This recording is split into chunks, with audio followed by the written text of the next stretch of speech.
موضوع الدرس في مسألة توحيد الألوهية في الوعظ والإرشاد. الحمد لله وكفى، والصلاة والسلام على خاتم الأنبياء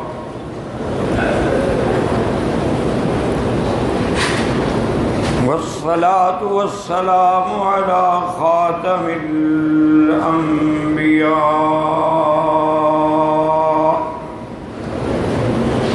سيدنا محمد المصطفى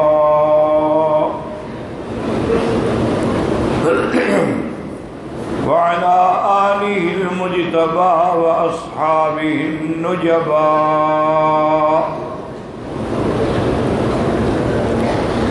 اللهم صل على سيدنا محمد النبي الأمي الهاشمي وعلى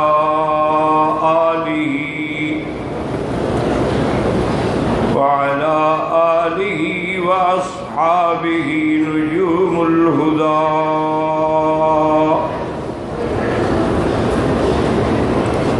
أما بعد فقد قال الله تبارك وتعالى في القرآن المجيد والفرقان الحميد: أعوذ بالله من الشيطان الرجيم، بسم الله الرحمن الرحيم. الله لا إله إلا هو الحي القيوم،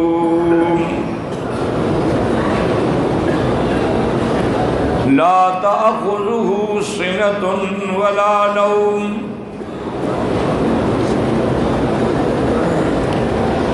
له ما في السماوات وما في الأرض. وقال في مقام آخر: بسم الله الرحمن الرحيم، فاعلم أنه لا إله إلا الله.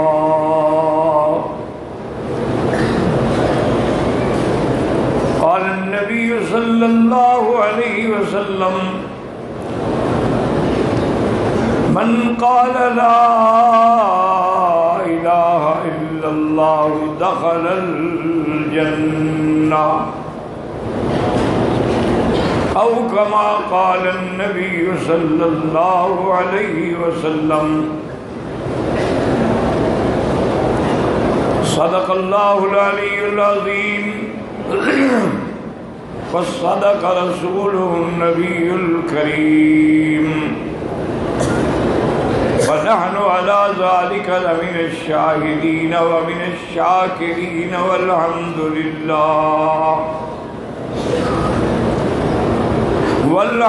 لله رب العالمين. رب اشرح لي صدري ويسر لي أمري واحلل عقدة من لساني يفقهوا قولي.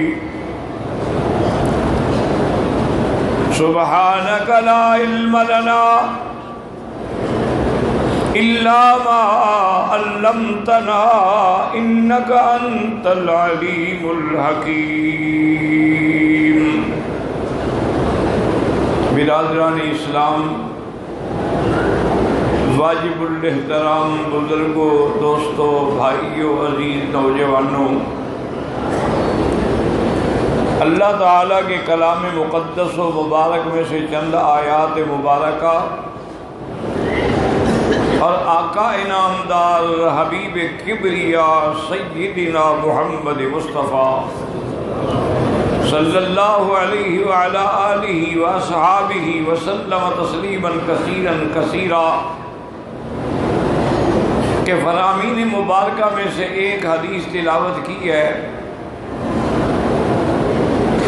دعا فرمائیں کہ اللہ تعالیٰ اس عاجز کو اللہ صحت عافیت کاملہ عاجلہ دائمہ اور حق بات بیان کرنے کی توفیق عطا فرمائیں. آپ کو حق سننے سمجھنے کی، ہم سب کو حق پر چلنے کی توفیق عطا فرمائیں. پروردگار عالم تمام آنے والوں کی حاضری، حج، عبادات، زیارات، صدقات، خیرات منظور و مقبول فرمائیں. میں نے آج کے درس میں جو آیات مبارکہ اور حدیث تلاوت کی ہے اس کا تعلق اللہ کی توحید سے ہے.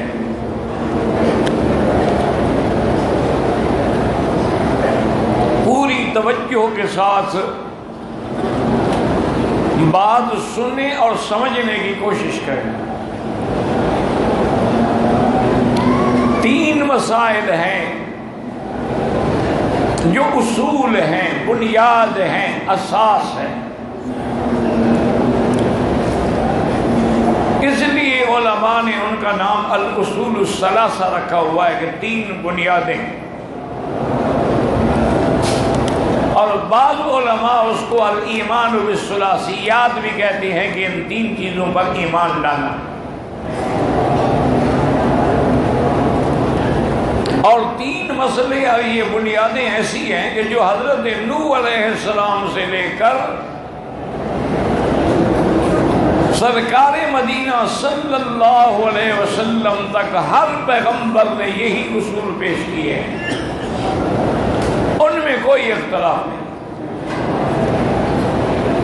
اصول ایک ہے، بنیاد ایک ہے، فروعی اختلاف ہوتے ہیں.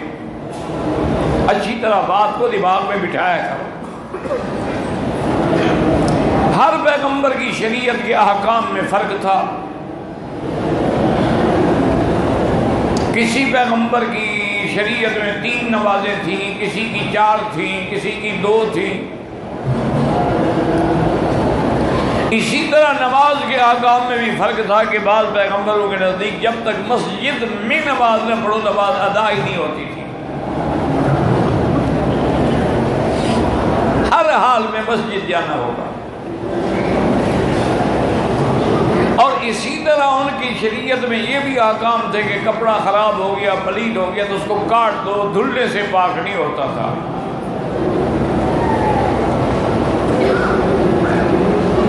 اور اسی طرح ان کی شریعت میں یہ بھی احکام تھے کہ اگر کوئی خیرات کرو، صدقات کرو یا جنگ کی، اللہ نے مسلمانوں کو فتح دی، مال غنیمت جو تھا وہ استعمال نہیں ہوتا تھا، بس کسی اونچی جگہ پہ رکھ لو، آگ اترتی کھا جاتی.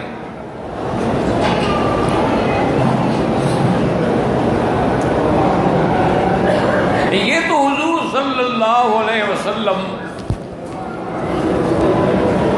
رحمت دو عالم نے فرمایا کہ اللہ نے مجھ کے پر اور میری امت پہ کرم کیا ہے. مجھے جو ہوتی تو خمسن، مجھے 5 نعمتیں ملی ہیں جو کسی پیغمبر کو نہ اس کی امت کو ملی. ایک تو فرمایا کہ اللہ نے مجھے یہ عزت اور عظمت بخشی ہے کہ نصرت بالرعب مسیرۃ شہر، کہ اگر میں کسی دشمن کی طرف جا رہا ہوں ابھی 1 مہینے کا فاصلہ ہوتا ہے کہ اللہ اس کے دل میں میرا رعب ڈال دیتے.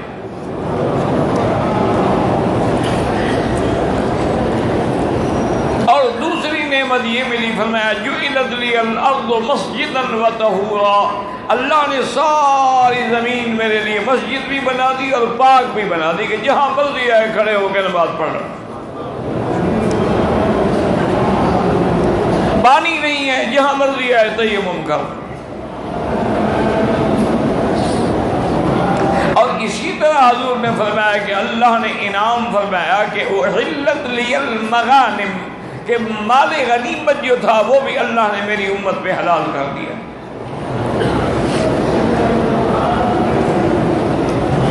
تو یا یاد رکھیں کہ شرائع میں تو اختلاف تھا لیکن اصول میں اختلاف نہیں تھا. ایک بنیادی بات یاد رکھ لو.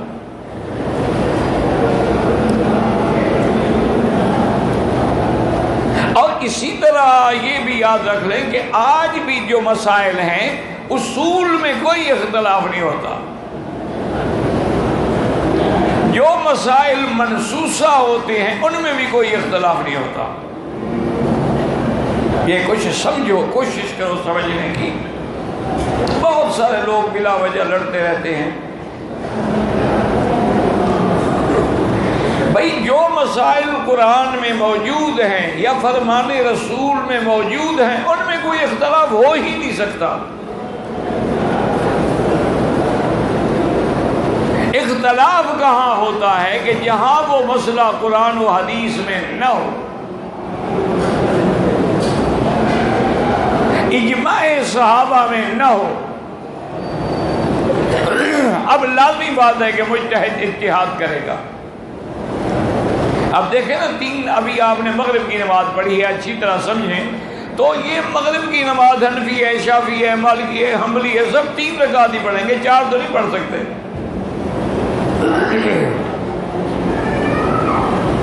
فجر کی 2 رکعتیں ہیں، عشاء کی 4 ہیں. کیونکہ یہ ثابت ہے، منصوص ہے، اس میں کوئی اختلاف یا اجتہاد کی ضرورت ہی نہیں. اختلاف کس میں ہوتا ہے؟ فروعی مسائل میں کہ بھی آمین زور سے کہیں یا آہستہ کہیں. اب یہ فروعی مسئلہ ہے، کسی نے زور سے کہا تو الحمدللہ، آہستہ کہا تو الحمدللہ. کیونکہ یہ کوئی اصول دین نہیں ہے. اسی طرح یہ منصوص نہیں ہے کہ دونوں روایتیں موجود ہیں، زور سے بھی اور آہستہ بھی. رفع یدین ہے، کرنا بھی کتابوں میں موجود ہے اور نہ کرنا بھی موجود ہے. تو اب دونوں حدیث پہ عمل کر رہے ہیں، جھگڑے کی بات ہی نہیں ہے. فرق صرف اتنا ہوتا ہے کہ ایک امام نہ کرنے کو ترجیح دیتا ہے کہ بھی نہ کرنا بہتر ہے، کہ نماز سکون کا نام ہے، حرکت کا نام ہی نہیں ہے. اور پھر بعض روایات میں اس کی منع بھی آئی ہے. اور محدثین نے بھی جتنے حدیثوں میں باب باندھے ہیں، کرنے والی پہلے اور نہ کرنے والی بعد میں. تو یہ قاعدہ ہوتا ہے، فقہ محدثین ہوتی ہے کہ جو باب بعد میں لائیں گے مانا پہلا حکم ختم ہو گیا ہے.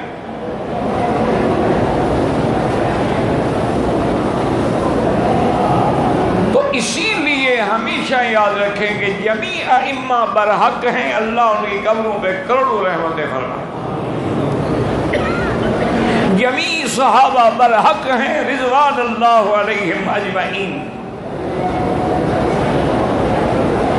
اور دین کے عقیدے میں جو 3 باتیں ہیں وہ کیا ہے؟ مسئلہ توحید یاد رکھ رہے ہیں اچھی طرح. پہلا مسئلہ کیا ہے؟ توحید. اور دوسرا مسئلہ کیا ہے؟ نبوت و رسالت. اور تیسرا مسئلہ کیا ہے؟ معاد یعنی قیامت. یہ یاد رہے گا انشاءاللہ. حج کی کتنی قسمیں تھیں؟ ہاں جی، کون سی؟ اب دیکھو حج کی بھی 3 قسمیں، اصول دین بھی 3 ہیں. یہ اللہ کی حکمتیں ہیں. آمنا باللہ. دیکھو نا ہم سب ماشاءاللہ اب طواف کریں گے، کتنے چکر ہیں؟ 7. صفا مروہ دوڑیں گے، کتنے چکر ہیں؟ 7. آسمان کتنے ہیں؟ زمینیں کتنی ہیں؟ جہنم کے دروازے کتنی ہیں؟ اور آدمی جب سجدہ کرتا ہے تو کتنے اعضاء پہ کرتا ہے؟ 7. کہ یہ 2 گھٹنے، 2 پاؤں اور 2 ہاتھ اور 1 پیشانی اور چہرہ. یسجد علی 7 اعضاء، 7 اعضاء پہ آدمی سجدہ کرتا ہے. اور میرے محترم، میرے بزرگ، بہت سارے لوگ غلطی کرتے ہیں، سجدے میں جاتے ہیں تو پیچھے پاؤں اٹھا لیتے ہیں، وہ نماز نہیں ہوتی، کیونکہ سب اعضاء پہ سجدہ ہی نہ رہا۔ تو اب یہ 7 کیوں ہیں آخر، 8 کیوں نہیں ہوئے؟ تو یہ اللہ کی حکمتیں ہیں نا۔ اور پھر اللہ نے نظام بھی ایسا رکھا ہے کہ جو ان 7 کو نہیں مانے گا پھر جہنم کے دروازے بھی 7 ہیں۔ لہا 7 ابواب۔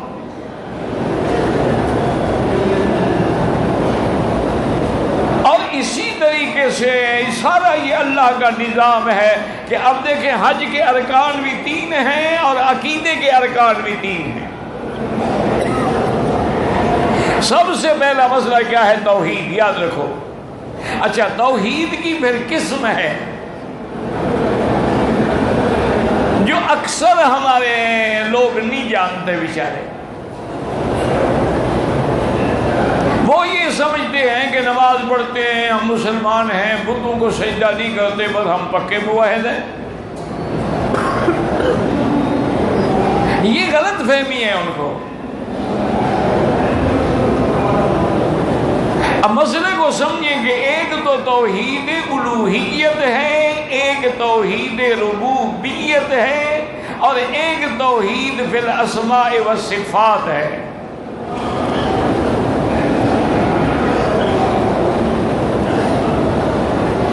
جہاں تک توحید ربوبیت کا تعلق ہے وہ تو ساری دنیا مانتی ہے، کافر بھی مانتے ہیں۔ تم کہو گے جی ہم تو اللہ کو مانتے ہیں، یہ تو کافر بھی مانتے ہیں۔ مکے کے کفار مشرکین جو کفر کے ستون تھے وہ بھی مانتے تھے کہ خدا ہے، یہ خدا کا گھر ہے، ہم اس کے مجاور ہیں۔ وہ طواف کرتے تھے باقاعدہ، وہ صفا مروہ دوڑتے تھے، وہ حج میں جاتے تھے، مینا، مزدلفہ، عرفات، تلبیہ پڑھتے تھے، عقیقہ کرتے تھے، بچوں کے ختنے کرتے تھے۔ اور جب اللہ نے حکم دیا کہ میرے مدنی آپ ان سے پوچھیں کہ قُلْ مَن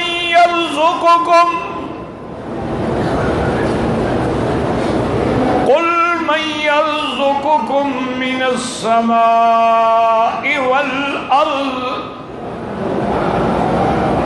أَمَّن يَمْلِكُ السَّمْعَ وَالْأَبْصَارَ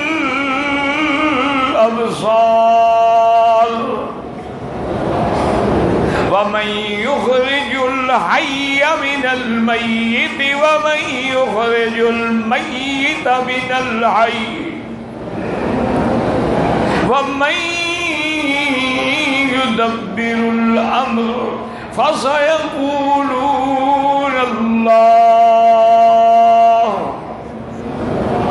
یہ قرآن ہے، یہ الف لیلا نہیں، یہ قصے کہانیوں کی کتاب نہیں، یہ کسی پیر کی لکھی ہوئی کتاب نہیں، قرآن ہے، خدا کا کلام ہے۔ میرا مدنی آپ اس سے پوچھیں آسمانوں سے اور زمینوں سے رزق کون دیتا ہے؟ کون بارشیں برساتا ہے؟ کون زمین سے کھیتیاں اگاتا ہے؟ اور کون تمہاری قوت سامعہ باصرہ کا مالک ہے؟ اور کون زندہ کو مردہ سے نکالتا ہے اور مردہ کو زندہ سے نکالتا ہے؟ بعض علماء نے کہا اس کا معنی یہ ہے مرغی زندہ ہے لیکن انڈا مردہ نکل آتا ہے، انڈا مردہ ہے اس سے بچے زندہ نکل آتے ہیں۔ اور بعض علماء نے فرمایا کہ نہیں، یہاں زندہ سے مراد مومن ہے اور مردے سے مراد کافر ہے۔ وہ کون ہے جو اللہ تبارک و تعالی زندہ کے پیٹ سے مردہ، یعنی نوح پیغمبر ہے بیٹا کافر ہے، آدم پیغمبر ہے لیکن بیٹا کافر ہے، حضرت ابراہیم پیغمبر ہے لیکن آپ کا خاندان جو ہے آذر جو ہے وہ کافر ہے۔ اور اسی طرح فرمایا کہ کون مردہ سے زندہ کو نکالتا ہے؟ ابھی جہل کافر ہے لیکن اکرمہ حضور کا بہت بڑا قابل پہلوان ہے۔ اور آخر میں ایک جملہ ہے وَمَن مدبر الامر، یہ سارے کائنات کی تدبیر کرنے والا کون ہے؟ یہ دن ہے، رات ہے، کبھی رات آتی ہے کبھی دن آتا ہے۔ هو الذی جعل لکم جعل اللیل والنہار خلفۃ لمن اراد ان یذکر او اراد شکورا۔ رات خلیفہ ہے دن کی اور دن خلیفہ ہے رات کا، اور کیسے انتظام ہے اللہ کے نظام کے چلانے کا۔ اور فرمایا پھر کبھی ایسا بھی ہوتا ہے کہ یولج اللیل فی النہار ویولج النہار فی اللیل، کبھی ہم رات کو دن میں داخل کر دیتے ہیں، دن لمبا ہو جاتا ہے، اور کبھی دن کو رات میں داخل کر دیتے ہیں، رات لمبی ہو جاتی ہے۔ یہ سارے نظام کو چلانے والا کون؟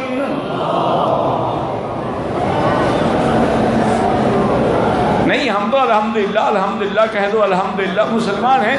کب مکے والوں نے کیا جواب دیا؟ کافر کیا کہتے ہیں؟ فَسَيَقُولُونَ اللَّهُ۔ یاد رکھو کہ جمع کا صیغہ ایک دو نے نہیں، سب نے مل کے کہا کہ یا رسول اللہ سب کچھ اللہ کرتا ہے۔ دوسری آیت میں وَلَئِن سَأَلْتَهُم مَّنْ خَلَقَ السَّمَاوَاتِ وَالْأَرْضَ، اگر ان سے پوچھیں کہ آسمان اور زمین کس نے پیدا کیے ہیں، لَيَقُولُونَ اللَّهُ، کہتے ہیں اللہ نے پیدا کی۔ پھر جب یہ سب کچھ مانتے ہیں تو کافر کیوں ہیں؟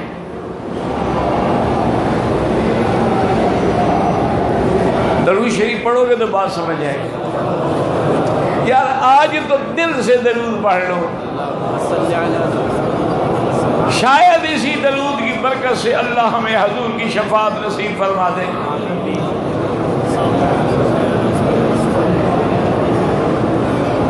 اب اندازہ کریں کہ وہ سب مانتے ہیں، لیکن سچی بات یہ ہے کہ ہمارے ملک میں اور ہمارے دور میں جو مشرک ہے نا، معلوم ہوتا ہے کہ وہ ابو جہل سے بھی بہت آگے ہے۔ دعا کرو اللہ اس کو بھی ہدایت۔ وہ تو باقاعدہ علماء نے لکھا ہے کہ حضرت شاہ ولی اللہ محدث دہلوی رحمۃ اللہ علیہ نے لکھا ہے کہ اللہ قادر ہے نا کہ آج حضور کے صحابہ کو زندہ کر دیں، اگر زندہ کر دیں وہ ہمیں دیکھیں، وہ کہیں گے پتہ نہیں یار یہ لوگ مسلمان تو نہیں، پتہ نہیں کیا بلا ہے۔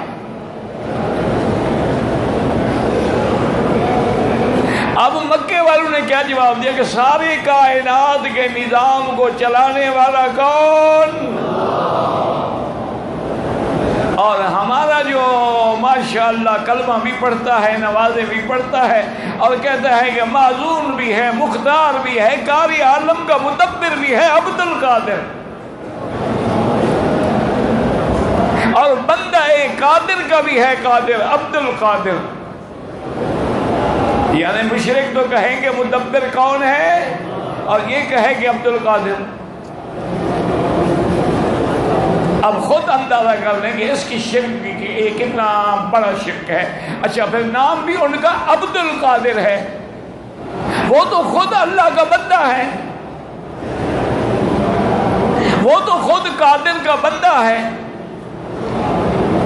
تو بندہ کیسے خدا بن سکتا ہے؟ تو اصل مسئلہ سمجھیں کہ جھگڑا کس بات کا ہے؟ جھگڑا جو ہے وہ اسی بات کا ہے، وہ تو سب کچھ مانتے تھے، لیکن جب میرے مدنی پاک نے جب نام آئے گا صلی اللہ علیہ وسلم، بالکل غفلت نہ کریں۔ حضور سے سب پیار کرتے تھے، حضور پہ جان چھڑکتے تھے،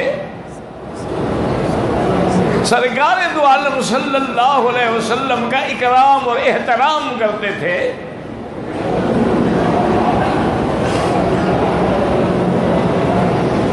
حتیٰ کہ جس کعبے میں آپ بیٹھے ہیں، جب حجر اسود رکھنے کا وقت آیا تو مکے کے قبیلے میں اب ہمارے ہاں جیسے ہوتا ہے نا کہ وہ کہتے ہیں ہمارا قبیلہ بڑا، اور نے کہا ہمارا قبیلہ بڑا، اور نے کہا ہمارا سردار بڑا، جھگڑا ہو گیا کہ بھئی کعبہ تو سب نے بنایا ہے، اینٹیں سب نے اٹھائی ہیں، لگانے میں سارے شریک ہیں، پیسے میں بھی سارے شریک ہیں، لیکن حجر اسود کو کون رکھے گا؟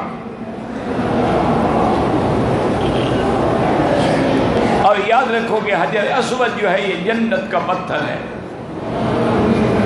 بلکہ ترمذی شریف میں تو یہ روایت بھی آئی ہے کہ یاقوتتان من یواقیت الجنہ، یہ حجر اسود اور رکن یمانی کے جو اندر پتھر ہیں یہ بھی جنت کے یاقوت ہیں۔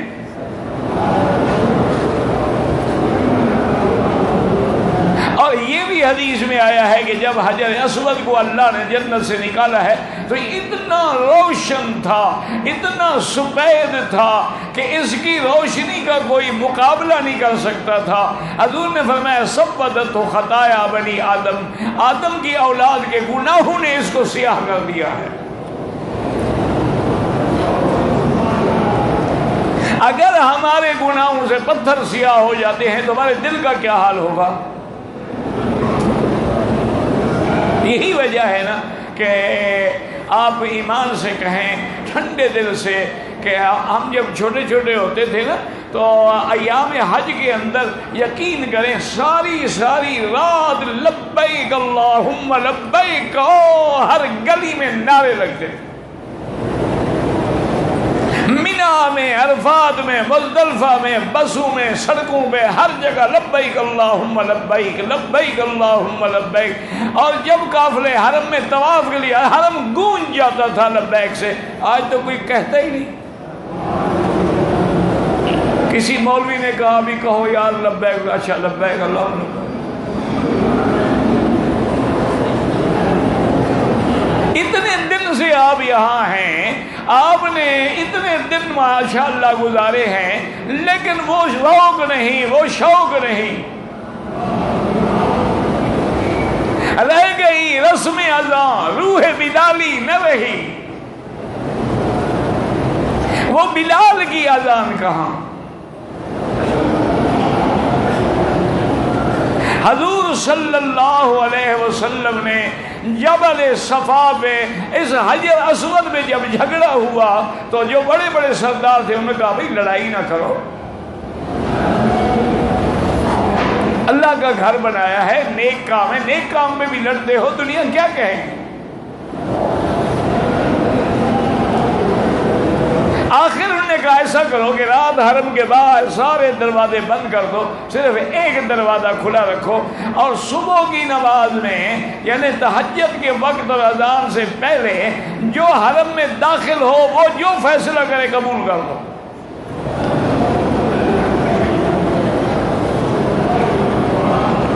اللہ کی شان ہے، سارے سردار آنکھیں پھاڑ کے دروازے کو دیکھ رہے ہیں، اور سب سے پہلے ستارہ چہرہ محمد مصطفیٰ چمکا۔ جب حضور کے چہرے پہ نظر پڑی کہنے کہ ابشرو ابشرو جا صادق الامین، مبارک ہو، ایسا فیصلے کرنے والا آ گیا جو سچا بھی ہے، امانت والا بھی ہے۔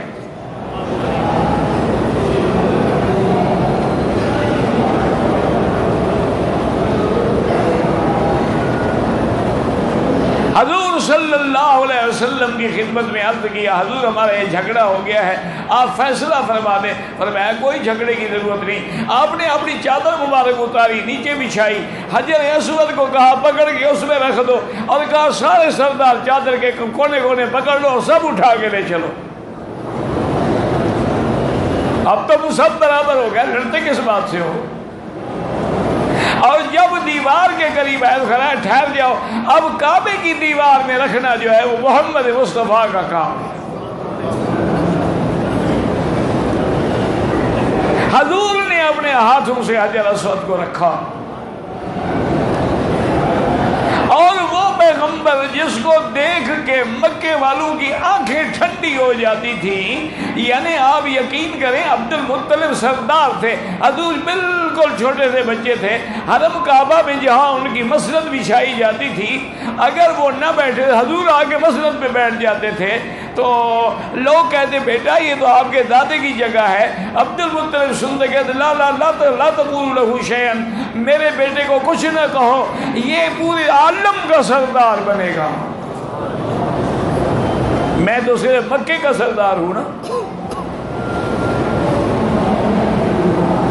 اب جھگڑا کس بات کا ہے حضور سے؟ نماز حضور پڑھتے وہ بھی پڑھتے ہیں، طواف کرتے ہیں۔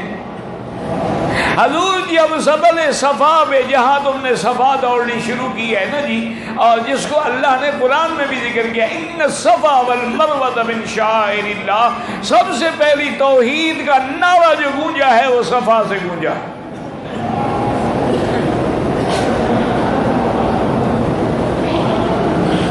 حضور اس پہاڑ پہ آئے اور سب کو بلایا، یا بنی ہاشم یا معشر قریش، سارے دوڑ کے آ گئے۔ حضور نے فرمایا کہ بات سنو، اگر میں تم کو یہ خبر دوں کہ اس پہاڑ کے پیچھے تمہارے دشمن کی فوج چھپی ہوئی ہے، میری بات کو مانو گے؟ انہوں نے کہا بالکل مانیں گے۔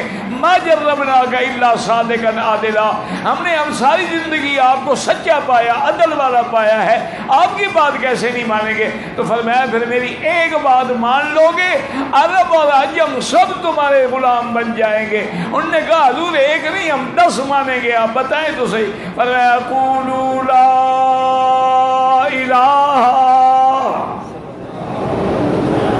تم بھی ایک دفعہ پڑھ لو لا الہ الا اللہ۔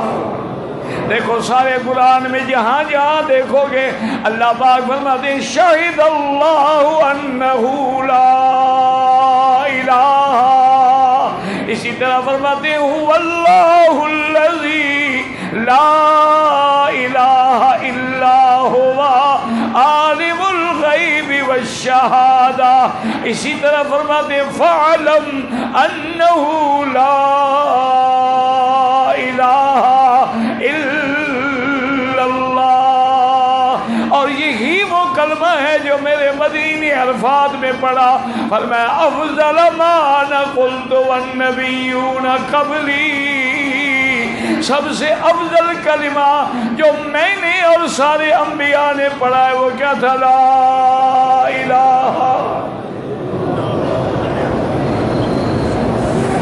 اللہ اکبر۔ موسیٰ علیہ السلام نے مانگا کہ اللہ مجھے خاص وظیفہ فرمائے، فرمایا موسیٰ لا الہ الا اللہ پڑھا کرو۔ انہوں نے کہا یا اللہ یہ تو سب پڑھتے ہیں۔ فرمایا موسیٰ علیہ السلام تمہیں پتہ نہیں ہے اگر ایک تکڑی کے ایک حصے میں 7 آسمان اور زمین رکھی جائے اور ایک میں صرف یہ کلمہ رکھا جائے تو یہ بھاری ہو جائے گا۔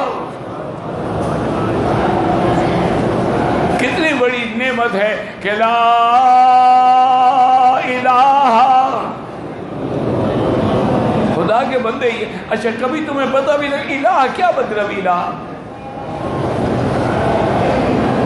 الہ کا کیا معنی ہے؟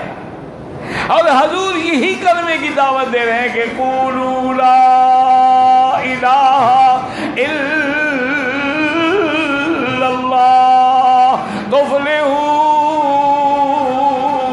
مکے والوں ایک دفعہ کلمہ پڑھ لو تو فلاح پا جاؤ گے۔ حضور کے چچا ہیں، محسن ہیں، معاون ہیں، حضور پہ جان نچھاور کرنے والے ہیں، آخری موت کا وقت ہے، سکرات کا وقت ہے، اور اللہ کا پیغمبر کیا کہتے ہیں؟ قل کلمۃ نحاج بہا۔ حاجیو خدا کے لیے اللہ نے حج نصیب کیا ہے، اور دل سے دعا مانگ لو کہ اللہ ہر کلمے پڑھنے والے کو شرک سے بچائے۔ اور خدا کے دروازے پہ آئے ہو، 2 رکعت نماز پڑھ کے، دن ہے یا رات ہے، مرد ہو یا عورت ہو، جوان ہے یا بچہ ہے، 2 رکعت نماز پڑھ کے صرف یہی دعا مانگو کہ یا اللہ تو نے اپنی رحمت سے کعبہ دکھلا دیا ہے، اب مہربانی فرما کے سچا دین جو محمد مصطفیٰ لائے ہیں، جو غار حرا پہ اترا ہے، جو ہر مقام پہ اترا ہے، جس کی دعوت حضور نے صفا پہ کھڑے ہو کے دی ہے، ہمیں صحیح عقیدہ نصیب فرما اور ہمیں مدنی کا غلام بنا دے، ہمیں موحد بنا دے، توحید کا پروانہ بنا دے، حضور کا دیوانہ بنا دے، جب واپس جائیں تو صحیح عقیدہ لے کے جائیں تیرے گھر سے۔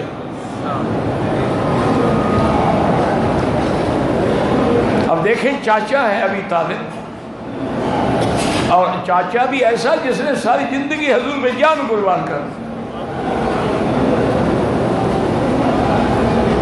پتہ ہے حضور کے ساتھ اتنی محبت کرتے تھے، اتنی محبت کرتے تھے کہ رات کو اپنے بستر پہ سلاتے تھے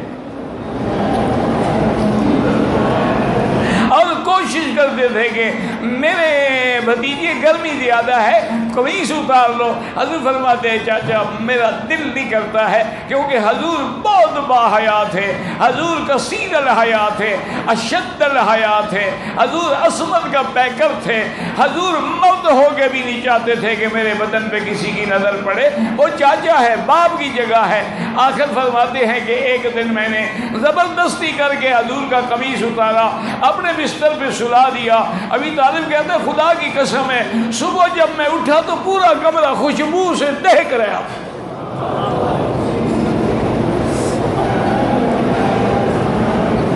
دعا کرو اللہ ہمیں بھی وہ خوشبو نصیب کر، دل سے دعا کرو یا اللہ ہمیں بھی حضور کی خوشبو سے کوئی ذرہ نصیب کر۔ یا اللہ ہم گندے ضرور ہیں، ہم گناہگار ہیں، بدکار ہیں، اور کپڑا میلا ہوتا ہے تو دھوبی کے پاس جاتا ہے، ہم بھی سیاہ روح ہو کے تیرے دروازے پہ آئے ہیں، مہربانی فرما لے کہ ہمیں حضور کی محبت کا قطرہ نصیب ہو جائے۔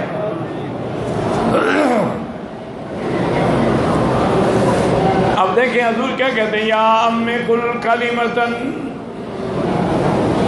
کہتے ہیں چاچا ایک دفعہ کلمہ پڑھ لے، قل کلمتن وحاج بہا عند اللہ۔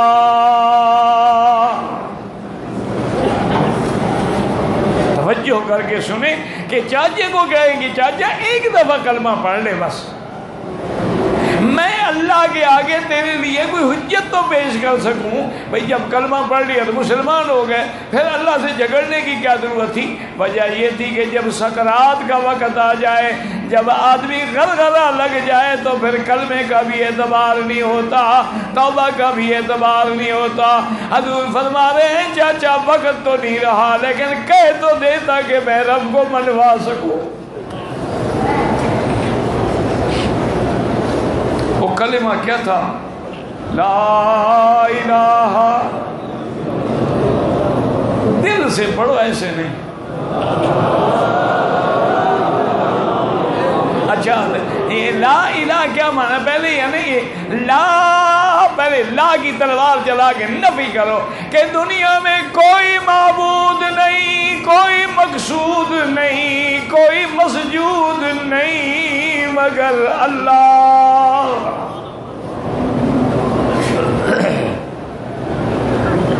تو آخر اس کلمے میں بات کیا تھی کہ ساری دنیا جو ہے حضور کی مخالف ہو گئی؟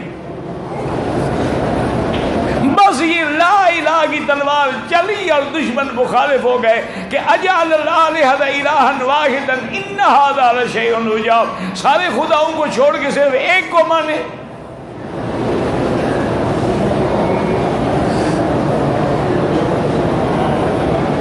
تو یاد رکھو کہ الہ کا معنی ہے معبود برحق۔ یاد رکھو الہ کا معنی، یاد کرو الہ کا معنی کیا ہے؟ تو معنی کیا ہوا کہ معبود برحق کون ہے؟ تو جب معبود اللہ ہے تو پھر عبادت کس کی ہوگی؟ یہی توحید الوہیت ہے کہ اللہ کے سوا کسی کی عبادت نہ کی جائے۔ نماز پڑھنے سے توحید نہیں ملتی، طواف کرنے سے توحید نہیں ملتی، حج کرنے سے توحید نہیں ملتی، قربانی کرنے سے توحید نہیں ملتی۔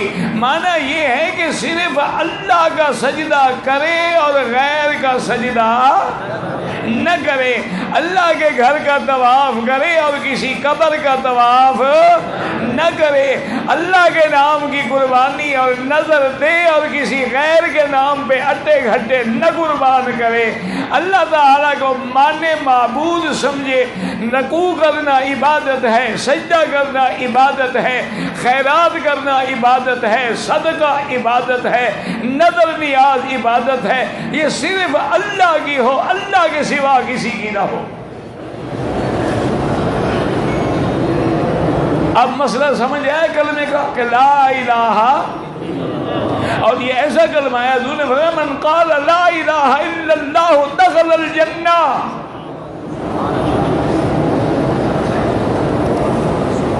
حتیٰ کہ ایک حدیث میں آتا ہے کہ ایک صحابی نے پوچھا کہ یا رسول اللہ صلی اللہ علیہ وسلم، آپ فرماتے ہیں کہ من قال لا الہ الا اللہ دخل الجنہ ان زنا و ان سرق، چاہے اس نے زنا بھی کیا ہو، چوری بھی کی ہو، پھر بھی جنت میں جائے۔ فرمایا ان زنا و ان، چاہے زنا بھی کیا چوری بھی کی ہو، جنت میں جائے گا۔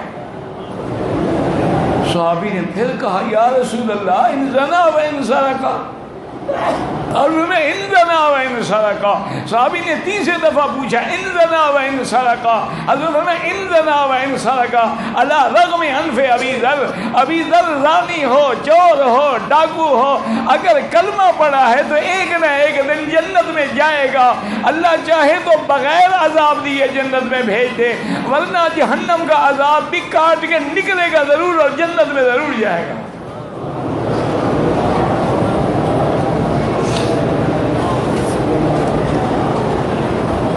تو اب اسی کے لیے ایمان سے کہیں کہ وہ مشرک کیوں تھے؟ خدا کو مانتے تھے لیکن ان کے ساتھ اور شریکوں کو بھی ملاتے تھے۔ مشرک کا معنی یہ نہیں کہ جی خدا کو نہیں، خدا کو نہ مانے وہ تو دہریہ ہے، مشرک تو نہیں ہے نا۔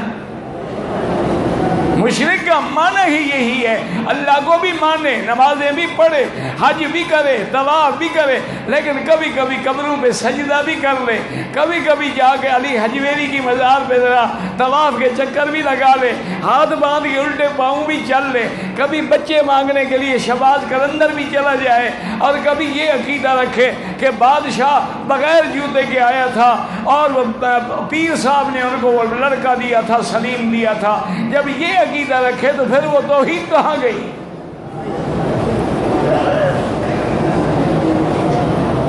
اور مکے والوں کو یہی بیماری تھی کہ وہ کیا کہتے تھے، آپ اتنے میں درود شریف پڑھ لیں۔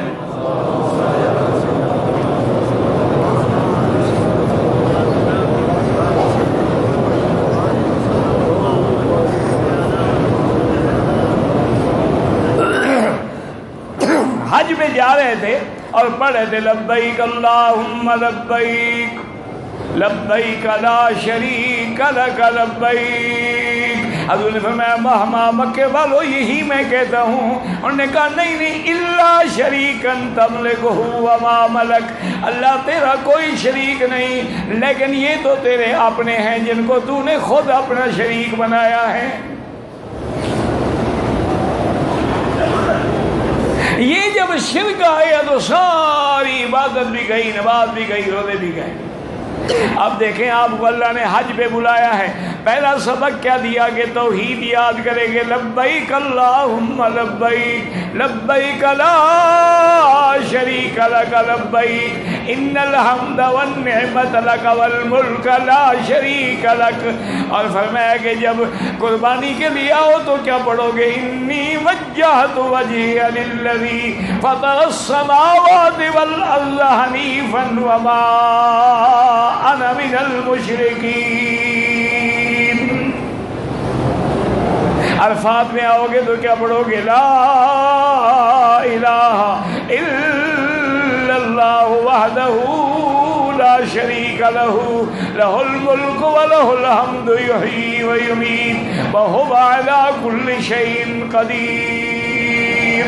اور میرے مدینے صفا پہ کیا پڑھا تھا؟ لا الہ الا اللہ وحدہ صدق وعدہ نصر عبدہ اعز جندہ ہزم الاحزاب وحدہ لا شیء قبلہ ولا شیء بعدہ لا الہ الا اللہ وحدہ لا شریک لہ لہ الملک ولہ الحمد یحیی ویمیت.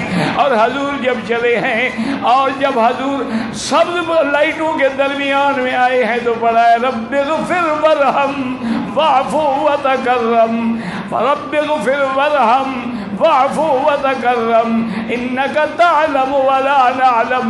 اللہ کے پیغمبر بھی اللہ سے دعائیں مانگ رہے ہیں اور ساتھ فرما رہے ہیں قربانی والے دن ان صلاتی و نسکی و محیای و مماتی للہ رب العالمین.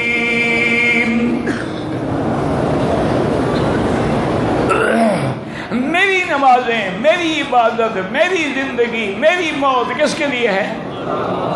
اللہ کا نبی کیا فرمایا کس کے لیے ہے؟ لیکن اتنا کافی تھا. میں فرمایا نانا میرا مدنی تیری امت کو ابھی اور بھی سکھانا ہے.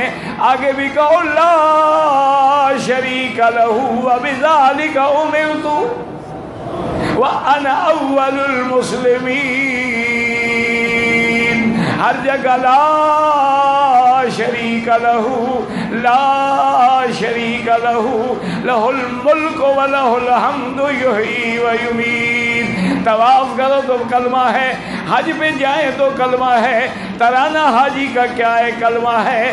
صرف ایک بات یاد کر لیں کہ شرک کی بو نہ آئے. اس کو کہتے ہیں توحید الوہیت. حضور نے فرمایا کہ میرے چچا ایک دفعہ تو پڑھ لو اللہ اکبر. پتہ ہے کہ ابی طالب نے کیا کہا؟ اس نے کہا یہ میرے بیٹے میرا دل کرتا ہے کہ میں تیرے سینے کو ٹھنڈا کر دوں، لیکن کافر تانا دیں گے کہ ابو طالب مرتے وقت ڈر گیا تھا، اس لیے انا علی دین عبد المطلب، میں اپنے باپ دادے کے دین پہ ہوں، میں تیرا دین قبول نہیں کر سکتا. وقام رسول اللہ حدینا، حدیث میں آتے حضور روتے ہوئے اٹھے.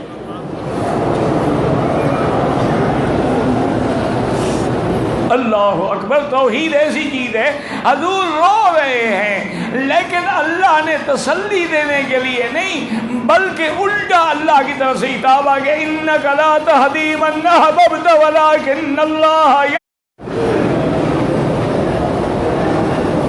حالانکہ یہ تو وقت تھا نا اللہ فرماتے فاصبر، اللہ تسلی دیتے، لیکن اللہ نے فرمایا میرا مدنی ہدایت آپ کے ہاتھ میں نہیں ہے کہ جس کو چاہو ہدایت دے دو، ہدایت میرے ہاتھ میں ہے. من یہد اللہ فلا مضل لہ ومن یضللہ فلا ہادی لہ. میں چاہوں تو بلال حبش سے آ جائے، صہیب روم سے آ جائے اور مکے میں پیدا ہونے والا ابو جہل جہنم کا حقدار بن جائے. اس لیے دعا کر لیں اللہ ہم سب کی ہدایت کا فیصلہ کرے. ابھی آپ کے کچھ سوال جواب بھی ہو جائے انشاءاللہ.